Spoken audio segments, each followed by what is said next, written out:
ஒரு ஊர்ல ஜான் அப்படிங்கிற பணக்காரர் இருந்தாரு.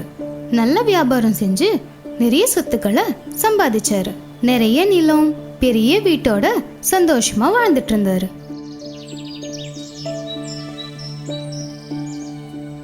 ஜான் ரொம்ப நல்லவர். ஊர்ல இருக்கிற எல்லாரோடவும் ரொம்ப நட்போட இருப்பாரு. அவருக்கு 2 பசங்க. பெரியவன் பேரு ராஸ், சின்னவன் பேரு சாம். ராஸ் ரொம்ப புத்திசாலி, ஆனா ரொம்ப பேராசை பிடிச்சவன். சாம் ரொம்ப நல்லவன், அப்பாவி. கொஞ்ச நாள்ல ஜானுக்கு உடம்பு சரியில்லாம போச்சு. படுத்த படுக்கையா ஆயிட்டாரு. நான் இன்னும் ரொம்ப நாள் வாழ மாட்டேன்னு நினைச்ச ஜான் பெரிய பையனை கூப்பிட்டு,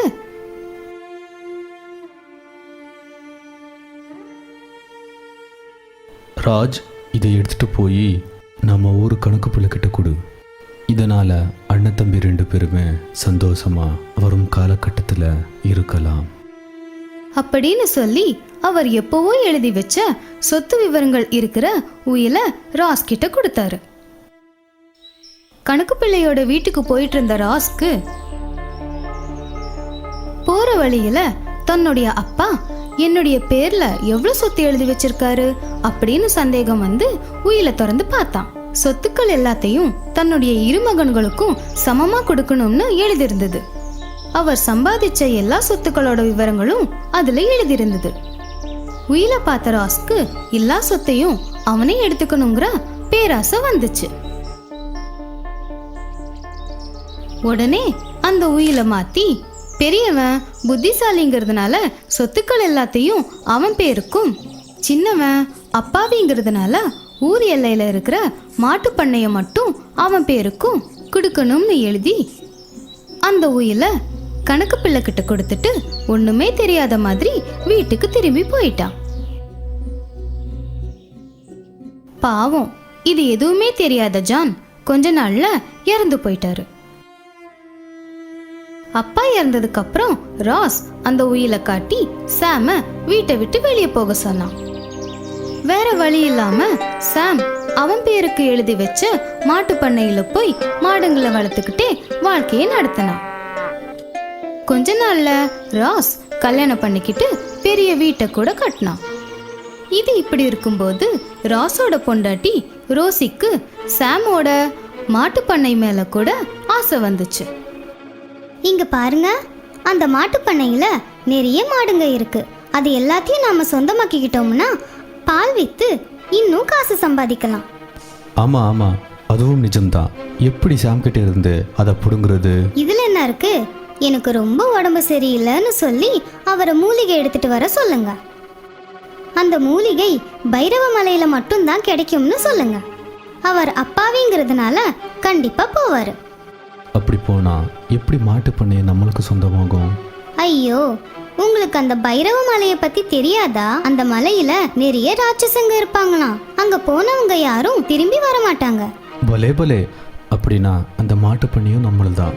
சரி, அவன்கிட்ட நான் போறேன் அப்படின்னு சொல்லி மறுநாள் சாம பார்க்கறதுக்காக அவன் வீட்டுக்கு போனான். அண்ணா, நல்லா இருக்கியா? அண்ணி எப்படி இருக்காங்க? எதுக்கு அவ்வளோ சோகமா இருக்கு? உங்க அண்ணிய நீ தான் காப்பாற்றணும். அன்னைக்கு ஏதோ நோய் வந்திருக்கு. எவ்வளோ வைத்தியம் பார்த்தாலும் ஒரு உபயோகமும் இல்லை. கொஞ்ச நாளைக்கு தான் பிழைப்பாங்கன்னு சொல்லிட்டாங்க. இப்போ என்ன பண்ணுறது? அதுக்கு வேற வழியே இல்லையா? இருக்கு தம்பி, வைத்தியர் சொன்னாங்க. நம்ம ஊர் எல்லையில் ஒரு பைரவ மலை இருக்கு. அதுக்கு மேலே கருப்பு நிறத்தில் தாமரைப்பூ இருக்கும். அதை எடுத்துகிட்டு வந்தா அண்ணியை காப்பாற்றலாம்னு சொல்கிறாங்கடா. அப்படின்னா கிளம்புனா இப்போவே போகலாம். என்னால் வர முடியாது சாம், எனக்கு காலில் அடிபட்டு இருக்கு. அதனால் என்னால் மலை ஏற முடியாது. நீ தான் எப்படியாச்சு அந்த பூவை எடுத்துகிட்டு வந்து உன்னோட அண்ணியை காப்பாற்றணும். அப்படி சொல்லி காட்டு வழியா போனான். அப்படி நடந்து நடந்து சாம் மலைக்கு போய் சேர்றப்போ நடுராத்திரி ஆயிடுச்சு. அன்னைக்கு பௌர்ணமி அப்படிங்கிறதுனால நிலா வெளிச்சத்துல எல்லாமே நல்லா தெரிஞ்சுது. அந்த வெளிச்சத்துல அண்ணன் சொன்ன கருப்பு நிற பூவை தேடிட்டு இருந்தான். சாம்க்கு கொஞ்ச நேரம் கழிச்சு ஒரு சின்ன குட்டையில ஒரு தாமரை பூவு தெரிஞ்சுது. ஆனா ராஸ் சொன்ன மாதிரி அது கருப்பு நிறத்துல இல்ல, தங்க நிறத்துல ஜொலிச்சுக்கிட்டு இருந்தது. அண்ணன் அவசரத்துல கருப்பு பூன்னு சொல்லியிருக்கான். கண்டிப்பா இந்த பூவா தான் இருக்கும். அப்படி நினைச்சுக்கிட்டு பூவை பறிக்கிறதுக்காக பக்கத்துல போனான்.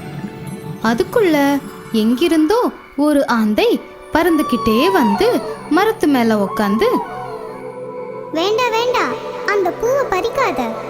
அது மகிமை வாய்ந்த மலர். ஒவ்வொரு பௌர்ணமிக்கு மட்டும்தான் தோன்றும். அதை நான் தான் பறிச்சு எடுத்துட்டு போகணும். இல்லைன்னா என்ன தேவலோகத்துக்கு உள்ளார விட மாட்டாங்க. வணக்கம் தேவலோகவாசி. ஆனா அந்த பூவை எடுத்துட்டு போலன்னா எங்க அண்ணி செத்துருவாங்க. உன்னுடைய அண்ணன் உயில மாத்தி சொத்துக்கள் எல்லாத்தையும் அவனே எடுத்துக்கிட்டு உன்னை கஷ்டத்துல தள்ளிட்டான். இப்போ நீ எவ்வளவோ கஷ்டப்பட்டு பார்த்துக்கிட்டு இருக்கிற அந்த மாடுங்களையும் அவங்களுக்கு சொந்தமாக்கிக்கணும்னு நினைக்கிறாங்க. அப்படியா? அப்படின்னா என் அன்னிக்கு ஒரு நோயும் இல்லையா? உன்னுடைய நல்ல குணம் எனக்கு பிடிச்சது. உனக்கு ஒரு பரிசு கொடுக்குறேன். உனக்கு இந்த பூவை பத்தி தெரிஞ்சிருச்சுல்ல, இதை யாருக்கிட்டையும் சொல்லாத. ஒவ்வொரு பௌர்ணமிக்கும் இங்க வந்து இந்த பூவை எடுத்துட்டு போறதுக்கு முன்னாடி உனக்கு ஒரு தங்க இறக வச்சுட்டு போறேன். அதை வச்சுக்கிட்டு சந்தோஷமா வாழு. ரொம்ப நன்றி.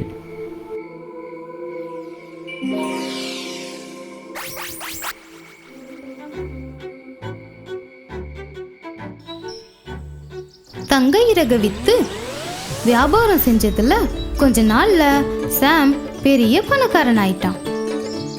ஒவ்வொரு பௌர்ணமிக்கும் பைரவ மலைக்கு போய் தங்க இறகை எடுத்துட்டு வருவான். இது இப்படி இருக்கும்போது ராஸ் மட்டும் சூதாட்டத்துக்கு அடிமையாய் எல்லா சொத்துக்களையும் தொலைச்சு பரிதாபமா நின்னான். போங்க, போய் உங்க தம்பி கிட்ட இருந்து காசு வாங்கிட்டு வாங்க.